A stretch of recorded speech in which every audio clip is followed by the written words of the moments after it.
doing for the community and for our membership. Just a couple of things I'll share with you. You heard from the conference already about what's going on in the markets. You've heard about some available programs through HUD.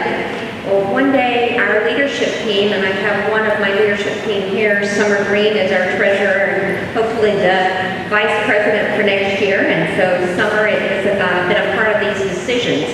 What we did was we came out with something called Welcome Home Week. Did any of you help or hear anything about Welcome Home Week in the last couple weeks? We rolled it out July 12th, and we did that to help our members make money, to help the community sell houses and gobble up inventory, and to help individuals in the community understand how they can take advantage of the $8,000 gift that they're getting from the federal government by buying a first-time home or someone who hasn't owned a home in 3 years.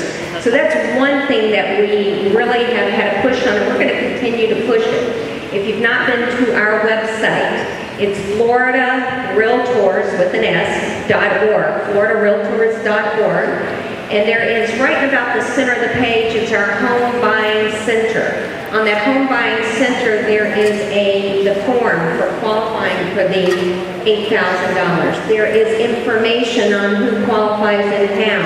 There is information on something even better than what we thought we could get, which was over $30 million in down payment assistance, where the money can be used now versus next year, so they can actually use it for the down payments. That's different than the federal government and some of the other housing organizations that you've heard from. So that information is there. The third thing, and I'll let you move to other questions, Rick, but the third one is our foreclosure prevention.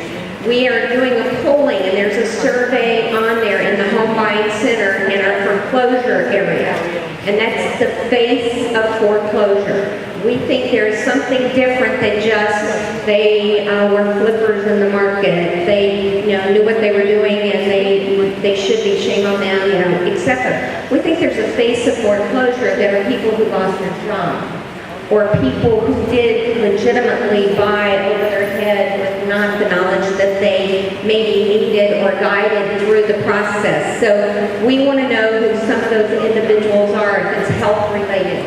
And so we're trying to gather as much information so that when we go to lobby for things that we need help with, both statewide and at the government level, from the federal level, we can in fact have data that backs it up by geographical area. So Rick, we're doing quite a few things, but those are 3 things I think that are the most pertinent in this group.